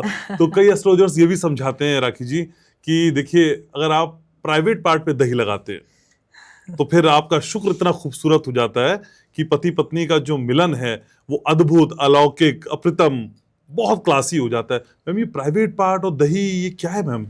शुक्र का जो ये उपाय है, देखिए, ये कहना एज ए एस्ट्रोलॉजर ये उपाय गलत है, ये तो मैं नहीं कह सकती हूँ। अच्छा, ये काम करता है? नहीं, ये ऐसे काम नहीं करता है। अच्छा, ऐसे काम नहीं करता। मैंने आपको बोला ना, जिस रिलेशनशिप की आप बात कर रहे हैं, जिस इंटीमेसी की आप बात कर रहे हैं, जिस संबंध की आप बात कर रहे हैं, जब तक मन नहीं मिल सकते, तन नहीं मिल सकते, फिर दही की हांडी में कूद जाइए आप, उससे भी कुछ नहीं होगा। मैं आपको एक बात बता दूं कि किसी का अपना तरीका हो सकता है, क्योंकि बीइंग एस्ट्रोलॉजर मैं दूसरे एस्ट्रोलॉजर का कभी भी जो है विरोध नहीं करूंगी, क्योंकि जैसे वकीलों में एकता होती है, मेरा मानना है जैसे एक ऑटो ड्राइवर को थप्पड़ मार दो पूरे ऑटो हड़ताल कर देंगे, हम एस्ट्रोलॉजर्स जब तक एक नहीं होंगे। तो मुझे नहीं पता किस पैनल पे किसने कब कहाँ कैसा कहा, लेकिन मैं आपको कहूंगी कि एक बार राजीव दीक्षित जी के बारे में हम आप सब जानते हैं। अच्छा। उन्होंने एक बार हेमा मालिनी से कहा कि आप लक्स की ऐड करती हैं, आप सच बताइए आप किससे नहाती? उन्होंने उनकी खुद की वीडियो में, आप प्लीज मेरी बात पे मत मानिए, यूट्यूब में देखिए, तो उनको हेमा मालिनी ने कहा मैं दही और बेसन मिक्स करके नहाती। तो दही से नहाने से हमारी त्वचा अच्छी होती है, हमारा शुक्र ग्रह अच्छा होता है, हमारी लग्जरी अच्छी होती है, स्किन एलर्जीज दूर होती हैं, बाकी सब कुछ तब अच्छा होता है जिस तरह की, जिस विषय की हम बात कर रहे हैं। आपके कमरे और बेडरूम की बातें तब अच्छी होती हैं जब यहाँ इज्जत होती है। तो यकीन मानिए फिर किसी दही की जरूरत नहीं होती। जब तक वाणी कड़वी रहेगी, आपकी बेडरूम की लाइफ कभी अच्छी नहीं हो सकती, और जब वाणी अच्छी होगी तो ओए होए आपका एग्जाम्पल दुनिया देगी। लेकिन इसके लिए मैंने आपको कहा ना, एक सिक्के के 2 पहलू, इज्जत दीजिए, इज्जत लीजिए, और अपने बेडरूम की बातों को बेडरूम तक ही रहने दीजिए, क्योंकि वो एक बहुत यथार्थ सत्य है, उसको किसी और के साथ शेयर कभी मत कीजिए, नहीं तो आग लगेगी ही लगेगी। लेकिन मैं करवा चौथ का जिक्र, एक सवाल छोटा सा और मन में आ रहा है मेरे। सुहागिन औरतें करवा चौथ रखती हैं, लेकिन कुंवारी जो लड़कियां हैं, क्या वो भी रखती हैं, रख सकती हैं, और उनका रखना कितना वैलिड है? मतलब ये आपको क्या लगता है मैम, ये भी फिल्मों की देन ही है, या मतलब ये शास्त्र के हिसाब से भी आप इंगित करिए जरा। देखिए, करवा चौथ बेसिकली पार्वती और शिव की पूजा है। तीज होती है जैसे बिहार राजस्थान में, आप व्रत रख सकती हैं, लेकिन मेरी सलाह यह है कि करवा चौथ का व्रत कुंवारी लड़की तब रख सकती है जब वो किसी को प्यार करती हो, उसकी जिंदगी में ऑलरेडी इन होने वाला कोई व्यक्ति हो, उसकी सगाई हो गई हो, उसकी मंगनी हो गई हो, या वो किसी को पसंद करती हो। अभी दूर के ढोल सुहाने, पता ही नहीं बंदा कहाँ है, क्या है, कुछ पता नहीं, व्रत रख रहे हैं जी, कोई फायदा नहीं है। और अगर आप कुंवारी लड़की हैं और आपकी सगाई हो गई है, आप करवा चौथ का व्रत रख रही हैं, तो आप तारे को देखकर खोलेंगी, और अगर सुहागन औरत है तो आप चांद को देखकर खोलेंगी। अब बात उनकी, किसी भी वजह से आपके हस्बैंड इस दुनिया में नहीं रहे, कोविड की वजह से, या अभी कुछ चंद दिनों में किसी भी रीज़न से वो आपसे दूर हो गए, तो मन को छोटा मत करना, वो दुनिया में कहीं भी हैं, आपके साथ हैं। आप इस बार करवा चौथ पे चांद देखकर उनकी आंखों को और उनकी एनर्जीज को महसूस करना। ना वो कभी अलग हुए थे, ना वो कभी अलग होंगे। और अगर आपकी औलाद है तो आप आदि सुहागन हैं। आपसे कोई भी आपका सुहाग कभी छीन नहीं सकता। यहाँ से करवा चौथ मनाना, बिल्कुल नेगेटिव मत होना। बहुत खूबसूरत। अब औलाद का जिक्र आपने कर दिया, संतान का जिक्र कर दिया। मैम फिर मैंने एक वीडियो देखा जो ये बताते हैं कि देखिए अगर आपका बच्चा नहीं हो रहा है तो आप एक गाय लीजिए, गाय को गेहूं खिलाइए और गेहूं जो गोबर में निकले उस गोबर से निकले हुए गेहूं का आटा पिसवाइए और फिर खाइए, बच्चा हो जाएगा मैम, गारंटेड। मैं बहुत मानती हूँ उनको और गुरु हैं, लेकिन एक बात आपसे जरूर कहना चाहूंगी। मैं एक कपल को लाती हूँ और उन्हें गाय की गेहूं से निकली हुई आटे की रोटी बनाकर खिलाती हूँ और लड़के को, पुरुष को एक कमरे में रख देती हूँ, स्त्री को एक कमरे में रख देती हूँ। तो क्या संतान होगी? नहीं होगी। तो बी प्रैक्टिकल। अगर आपको बेटा चाहिए तो सिर्फ कृष्ण की आराधना कीजिए। अगर आपको बेटा चाहिए तो बेटियों का सम्मान कीजिए। अगर आपको बेटा चाहिए तो कृष्ण को बांसुरी अर्पण करिए और सिर्फ इतना कहिए उनसे कि आप मेरे कोख में, मेरे बालक, मेरे बच्चे के रूप में, मेरे लल्ला के रूप में आ जाओ। मैं आपके ही नाम से उसे पुकारूंगी। बेटा, हाय बेटा, हाय बेटा, हाय बेटा मत करिए। भगवान से सिर्फ एक बात कहना, बहन अगर मेरे भाग्य में बेटा है तो मुझे दे, नहीं तो मेरा मन उससे हटा दे। वरना वो ना बंसीधारी जो है ना, बड़ा ही चालाक है। वो 3 बेटियों पे आपको बेटा देगा। बेटा जैसे ही 20-21 साल का होगा वो उसे वापस ले लेगा। क्या ऐसा औलाद चाहिए? क्या बुढ़ापा खराब करना है? नहीं ना। तो भगवान से कुछ भी मांगो ना, मैं तो उससे सिर्फ ये कहती हूँ, माता रानी मेरा ये काम कर दे, और अगर ये नहीं हो सकता तो मेरा मन इस काम से दूर कर दे। बस आप अपनी पूरी जिंदगी उसके हवाले कर दीजिए, फिर देखिए चमत्कार हो जाएंगे। फिर बेटा होगा ही होगा, चाहे आप गोबर की निकली हुई गेहूं से रोटी खाएं या ना खाएं। रिश्तों को सम्मान दीजिए, रिश्तों की इज्जत कीजिए, पॉजिटिव रहिए और बहुत जल्दी उठना शुरू कीजिए। लेट उठना ये सेहत के लिए अच्छा नहीं है। It is very bad. हम बेटा हो ये तो अपने पता, किसी को संतान चाहिए, बहुत सालों से परेशान है, संतान नहीं हो रही, सारी पूजा पाठ भी कर रहे हैं। कई लोग ये भी कहते हैं मैम कि हम तो बहुत पूजा पाठ करते हैं, व्रत रखते हैं, ईश्वर हमसे ही खफा है, नाराज रहता है, संतान ही नहीं हो रही। बेटा तो फिर भी दूर की बात है, एक उत्पत्ति के लिए तरस जाते हैं मैम सालों साल।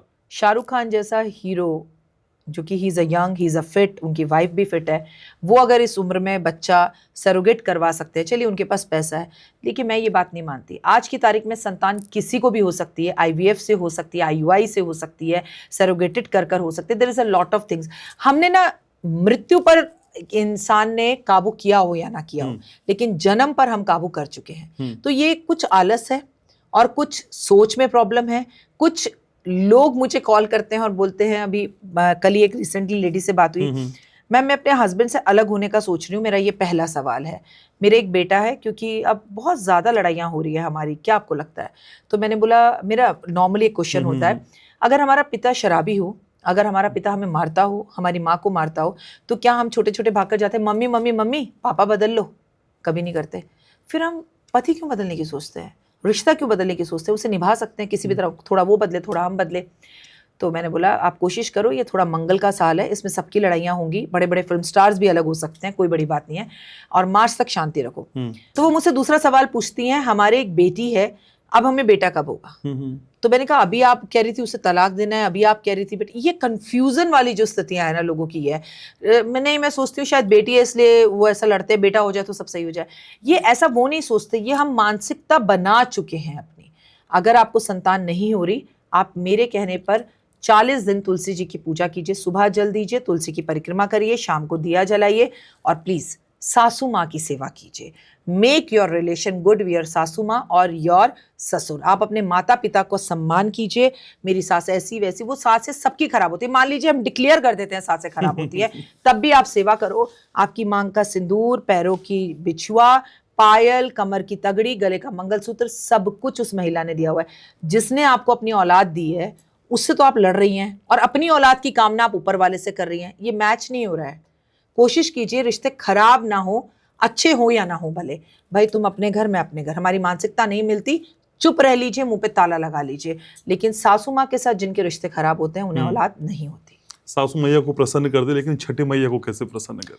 छठी मैया को प्रसन्न करने के लिए कोई बहुत बड़े बड़े काम नहीं करने पड़ते। मैंने आपको बोला ना, कोई भी माँ, चाहे वो वैष्णो माँ हो, लक्ष्मी माँ हो, जब तक आपकी माँ प्रसन्न नहीं है, जब तक आपके घर में आने वाली आया, दीदी का आप सम्मान नहीं कर रहे, आप ऊपर बैठी हुई उन देवी देवताओं को प्रसन्न कभी नहीं कर सकते। छठी मैया को प्रसन्न करने के लिए बहुत आसान है, सूर्य की बहन है, सूर्य को अर्घ दीजिए, सुबह जल्दी उठिए, छोटे छोटे बच्चों में टॉफियाँ चॉकलेट बांटिए क्योंकि वो उन्हीं में वास करती हैं, और अपने घर से जाएं, आपकी खुद की भी औलाद हो, बेटी हो, तो उसके चरण स्पर्श करके काम पर जाइए, ओए होए, फिर देखिए जिंदगी कितनी खूबसूरत हो जाएगी। मैम ये जिंदगी खूबसूरत बनाने का एक तरीका वो कॉन्वेक्सा 708 365 475 666 हरे पेन से लिख दो, लाल पेन से लिख दो, लौंग इलायची को फूंक दो, हवा में उड़ा दो। मैम ये पैसा कैसे बरसेगा? पैसा सिर्फ मेहनत करने से बरसेगा, सुबह जल्दी उठने से बरसेगा, काम पर टाइम पर जाने से बरसेगा, और सबसे महत्वपूर्ण, जिस ऑफिस में आप काम कर रहे हैं उसकी तारीफ करने से बरसेगा। काम आप अकेले करते हैं, पेट आपके घर के 3 लोगों का आपकी सैलरी से भरता है। लोग क्या करते हैं, जिस जगह काम करते हैं, अरे बेकार जगह है, मैं तो छोड़ने का सोच रहा हूँ, यहाँ तो मन ही नहीं लगता, ये तो बेवकूफ़ हैं, ये जगह ही अच्छी नहीं है। पहले हमारे बुजुर्ग जो थे वो जब ऑफिस जाते थे तो उसकी चौखट की धूल को माथे पर लगाते थे कि मेरी रोजी रोटी है, उसके वो हाथ जोड़ते थे फिर काम करते थे। अब लोग रोजी रोटी को जो है ना इज्जत नहीं देते। अब अगर मैं कहूँ नाम नंबर, तो अंकों की रहस्यमय दुनिया में मैं भी विश्वास करती हूँ, but just believe in Karma. Radhe Radhe, जय श्री कृष्णा, जय माता दी, ओम दुर्गाय नमः, या देवी सर्वभूतेषु विद्या रूपेण संस्थिता, नमस्ते नमस्ते नमस्ते नमो नमः। मुझे लगता है इससे बेहतर कोई मंत्र नहीं है, इससे बेहतर कोई नाम नहीं है, और महानाम है इस दुनिया का राम, श्री राम, सीता राम, जय जय राम, श्री श्री राम। बस ये बोलिए। मैं बाकी और मंत्रों और देश विदेशियों के लोगों के बारे में नहीं जानती। क्या है, इस दुनिया में सबसे बड़ा मंत्र है, आपको राम जी खुद पूछने आएंगे, आपको राम जी दर्शन देंगे। ये जो सर है ना, रोज अपने माँ बाप के पैरों में डाल दो। ये जो सर है ना, इसे झुकाना सीखो। ये जो सर है ना, इसे सुबह जल्दी उठाना सीखो, रात को जल्दी सोना सीखो, सूरज को नमस्कार करना सीखो और चंद्रमा को प्रणाम करना सीखो, क्योंकि सूर्य और चंद्रमा ही एक ऐसे देवता हैं जो हमें आंखों से दिखते हैं। Is it? कृष्ण नहीं दिखते, राम नहीं दिखते, माता रानी नहीं दिखती, लेकिन सूर्य रोज दिखता है कि ये सूर्य है, ये चंद्रमा है और राजा रानी है। तो उनको ही प्रणाम कर लीजिए, आपको किसी मंत्र शंत्र मंत्र की जरूरत नहीं पड़ेगी।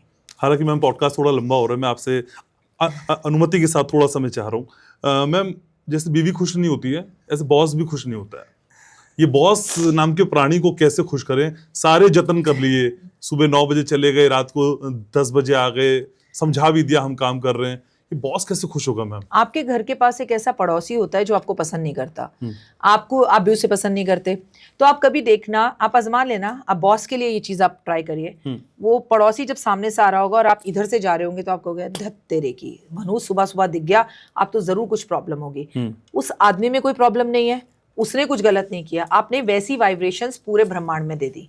अगली बार आप मेरे कहने पर, जब वो पड़ोसी सामने से आ रहा हो, कहो चाहिए आदमी कितना भी खराब है, पर जब भी इसे देख के जाता हूँ ना, कुछ गुड न्यूज मिलती है, उसी दिन आपको गुड न्यूज मिलनी शुरू हो जाएगी। अब आते हैं बॉस पे। बॉस चाहे जैसा भी हो, बॉस तो है, नौकरी तो है। लाखों लोग एस्ट्रोलॉजर्स को कॉल कर रहे हैं कि नौकरी नहीं है। अपने बॉस की तारीफें करना शुरू कर दो। देखिए, जिसके आगे बॉस लिखा है ना, वो एक ही चीज का भूखा होता है, काम करो तारीफ करो, काम करो तारीफ करो, उसका भी काम तुम ही कर लो। क्या ही जा रहा है, तारीफ कर लो। इन शॉर्ट वाइल वक्त आने पे गधे को भी बाप बनाना पड़ता है। और अगर आप बॉस हैं तो मैं आपसे एक ही बात कहूंगी, बीइंग ए बॉस, एक फैमिली गेट टुगेदर करिए, एक फैमिली पिकनिक करिए। आप अपने लोगों को समझने की जगह अपने उनकी फैमिली को भी समझिए। कल को जब उनकी फैमिली आपको समझेगी, आप उन्हें लंच या डिनर पे लेके जाते हैं, और आपके ही काम करने वाले जब अपनी वाइफ को कहेंगे बॉस ने आज मुझे बुलाया है, तो वाइफ तनक कर कहेगी जाओ जाओ, वो तो बहुत अच्छे हैं, तुम काम पे जाओ। तो यहाँ पर लोगों को कम करिए और एज ए बॉस उनकी फैमिली के साथ गेट टुगेदर कीजिए। आप देखिए काम बढ़िया हो जाएगा। दोनों के लिए बता दिया। जैसे राखी जी करती हैं, श्रीदेवी को भी सम्मान देती हैं, घर की पूजा को भी सम्मान देती हैं, वो सारा सम्मान, सारा होमवर्क किया मैंने आपका। सो स्वीट ऑफ यू, आप मेरे बारे में ज्यादा जानते हैं, लेकिन मैं बताऊं, मैं जो भी कुछ आज हूँ उसमें पूजा अन्नू का बहुत महत्व है। वो मेरे ऑफिस में है, और श्रीदेवी मेरे लिए अन्नपूर्णा है। अगर वो लड़की मुझे खाना ही ना दे तो मैं यहाँ तक अभी मैं आपके पास इसलिए बैठी हूँ कि शायद मेरे घर पर सब खाना खा चुके होंगे। तो आप जिन लाठियों पर चलते हैं, अगर उनका सम्मान नहीं करेंगे तो ऊपर वाले की लाठी धड़ धड़ धड़ धड़ धड़ धड़ पड़ेगी। तो मेरी टीम जो है ना, वो मेरे लिए बहुत स्पेशल है। मैम कई लोगों को जब पता चला आप मेरे पॉडकास्ट में आ रही हैं, तो खासकर कुछ पेरेंट्स का मैसेज आया मेरे पास, भाई हमारे बच्चे का बोर्ड का एग्जाम है जी, बोर्ड के एग्जाम में सफलता कैसे हासिल करें, राखी जी अगर कुछ बता दें। ये बड़ा सेंसिटिव इशू है। सवाल गलत था आपके व्यूअर्स का। बच्चों का बोर्ड का एग्जाम नहीं है, मम्मी पापा का है। ये हमारे देश की दुर्भाग्य है कि पहले हम बोर्ड का एग्जाम देते हैं, फिर हम अपने बच्चों का भी देते हैं। आज ना बच्चे उतने स्ट्रेस में नहीं है जितने कि माँ बाप है। और सच में हमारे टाइम में ऐसी पढ़ाई भी इतनी तकलीफ नहीं होती थी। मेरा बेटा अभी बोर्ड का एग्जाम कुछ साल पहले दे रहा था, तो मैं आपको बताऊंगी, बच्चा वो जब पढ़ रहा था ना तो वो मैंने कहा हो गया, तो बोला हाँ इस सब्जेक्ट में 3 ही लेसन आ रहे हैं। मैंने कहा 3 लेसन, बोर्ड में 3 लेसन? तो मैंने कहा हमारे टाइम में तो पूरी बुक आती थी। कहता आपका टाइम गया। मैंने कहा तब भी तुम इतना स्ट्रेस लेते हो?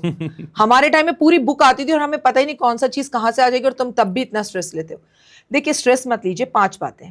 बच्चों को केसर का दूध पिलाएं, पीछे ना पड़े उनके।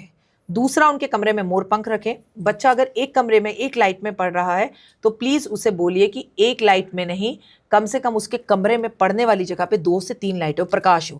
मेरा बच्चा सूरज तो आ नहीं सकता, अब हम बरामदे में तो बैठ के पढ़ नहीं सकते कि सूर्य देवता दिख रहे हैं, तो बच्चा जहां पढ़ रहा है वहां लाइटिंग बहुत ज्यादा करिए। सबसे महत्वपूर्ण बात, अपने बच्चे को काले नीले कपड़े पहनने ना दे। और ये जो पूरा शरीर चल रहा है ना, यहां से चल रहा है, बुद्धि से, इसमें बादाम का तेल डाल के मालिश करवाइए, जबकि ये जनरेशन बिल्कुल नहीं कराएगी, तेल के बिल्कुल अगेंस्ट है। लेकिन हाथ जोड़कर बेटा प्लीज माँ के लिए कर ले, जा हाथ जोड़ती हुई तरह उनको तेल लगाना शुरू कीजिए। जो जो वो नहीं करते वो आप करना शुरू कीजिए, पढ़ाई उन पर छोड़ दीजिए। लेकिन स्ट्रेस मत लीजिए और प्लीज नेगेटिव मत बोलिए, उनके एनर्जीज डाउन मत करिए। पता है क्या बोले?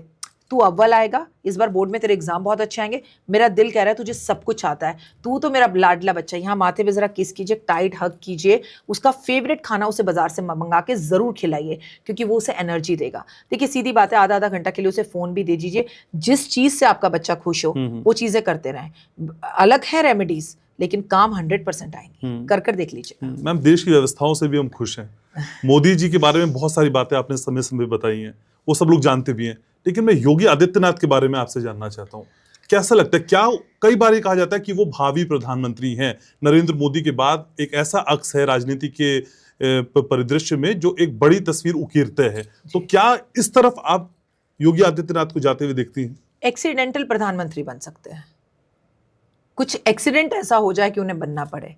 नॉर्मली बनने के चांसेस ना के बराबर है। वैसे जब मैं मेरी उनसे मुलाकात हुई थी, जब मैं उनसे सम्मानित हुई थी, तो मैं आपको बता दूं, इंसान वो बहुत अच्छे हैं, बोलते बहुत अच्छे हैं, और मैं उन्हें पर्सनली भी बहुत पसंद करती हूँ और मैं चाहती भी हूँ कि वो बने। लेकिन आपको नहीं लगता कि इस देश के अंदर युवाओं को आगे आना चाहिए, और यूथ जो है, मतलब कुछ यंग बच्चों को जो है आगे बढ़कर अब प्रधानमंत्री और जो है सीएम की सीटें लेनी चाहिए, ताकि जो घपले शपले हो रहे हैं वो थोड़े कम हो।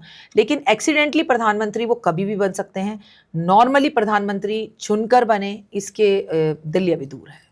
3 महीने में मैम, आप जैसे बता रही हैं इस साल में कई ग्रहों का कुछ खास खेल है, तो मैम 3 महीने या 6 महीने की कुछ ऐसी बड़ी हलचल जो आप देख पा रही हैं अभी से कि ऐसा होगा? ग्रहण हुआ है, अभी सूर्य ग्रहण हुआ है, चंद्र ग्रहण हुआ है, युद्ध की स्थितियां हैं, शेयर मार्केट के जबरदस्त तरीके से नीचे गिरने की स्थितियां हैं, और दिवाली इस बार भारी है, और दिवाली भी इस बार 2 है।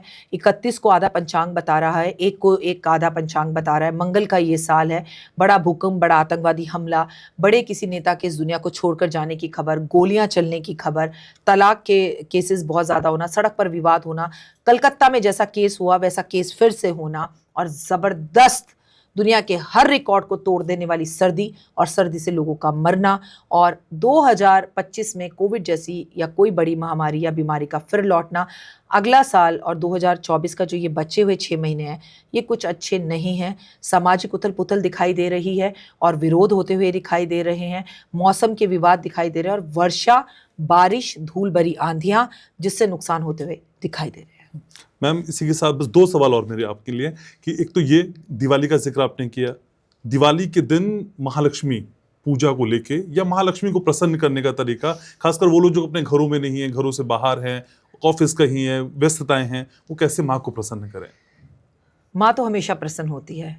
सुबह जल्दी उठें दिवाली वाले दिन, और अगर आपको कहीं हाथी मिल जाए तो उसे गन्ना खिलाएं, ना मिले गन्ना तो उसे गेहूं खिलाएं, वो भी ना मिले तो ऊंट की सेवा करें, पशु पक्षी जीव जंतुओं की सेवा करें। बहुत कम लोग ये बात जानते हैं कि माँ लक्ष्मी को पशु पक्षी जानवर बहुत पसंद है। देखिए ना, वो घोड़े पे बैठती हैं, वो हाथी पर बैठती हैं, वो उल्लू पर बैठती हैं, वो कमल पर बैठती हैं, और कमल कीचड़ में खिलता है। कीचड़ में क्या होता है? छोटे छोटे से कीड़े होते हैं। तो आप दिवाली वाले दिन सुबह जितनी मर्जी सफाइयाँ करें, पूजा पाठ करें, आराधना अर्चना करें, पहले आपकी बीवी, आपकी बेटी, आपकी माँ, और आपके घर में काम करने वाले बच्चे, इनका सम्मान जरूर कीजिए। ये मैं आपको पहली फुर्सत में कहूँगी। दूसरा, दिन की शुरुआत दान से कीजिए। अगर इस हाथ से चाहिए तो इस हाथ से देना शुरू कीजिए। ऐसे बैठी होती है माँ लक्ष्मी, एक हाथ से आशीर्वाद दे रही होती है, एक हाथ से आपको पैसा दे रही होती है। हमें तो दोनों हाथों से चाहिए, आ जाओ, दे दो दे दो दे दो नहीं, कर्म कीजिए। जल्दी उठना, घर का माहौल सही रखना और हाथ जोड़ के दिवाली वाले दिन घर में कलेश नहीं करना। अमावस की रात है तो पितरों के नाम का दिया पीपल के पेड़ पर जलाएं और देखिए आपके घर में लक्ष्मी कैसे धन बरसाएगी, आपकी हर मनोकामना पूर्ण होगी। ईमानदार रहें, रोना, नेगेटिव बोलना दिवाली वाले दिन बिल्कुल गलत है। हमारे पास 1000 रुपये हैं, हम उसमें भी मज़े से दिवाली बना लेंगे, इकट्ठे घर में बैठकर रोटी ब्रेड खा लेंगे, दूध खा लेंगे, पर शुक्राना करना बिल्कुल मत भूलिए। जो लोग शिकायतें करते हैं ना बच्चा, वो कभी आगे नहीं बढ़ पाते। मेरे पास 100 रुपये भी हैं तो 2 पैरों की टांग से इस गाड़ी में चलते चलते मजे से देश और दुनिया के नज़ारे लेते हुए अपने घर पहुंच जाओ, पर शुक्राना करो। कितने लोग शुक्राना करते हैं? सिर्फ शिकायतें करते हैं। बहुत शुक्रिया। समय मैंने जितना मांगा था उससे ज्यादा मिल गया है और आपसे हमेशा जितना मांगा है उससे ज्यादा ही मिला है। मैं उम्मीद करता हूं कि ये मुलाकातों का दौर आपके साथ और चलता रहेगा। बहुत शुक्रिया, आपने हमारे इस पहले पॉडकास्ट के लिए इतना सारा समय निकाला। आप हमेशा खुश रहें, लक्ष्मी जी की असीम कृपा आप पर और आपके देखने वालों पर हमेशा बरसे, माता रानी आपके भंडारे भरे। तो घनश्याम उपाध्याय पॉडकास्ट के तमाम व्यूवर्स को जिन्होंने हमारे इस पॉडकास्ट को देखा, तहे दिल से शुक्रिया। आपसे मुलाकातें, ये बातें लगातार होती रहेंगी। राखी जी को कई और पॉडकास्ट में हम आपको बुलाते रहेंगे। अपने कमेंट जरूर मुझे बताइएगा। चैनल को आपका प्यार चाहिए और आप जानते ही मैं आपसे बहुत प्यार करता हूं। देखते रहिए घनश्याम उपाध्याय पॉडकास्ट।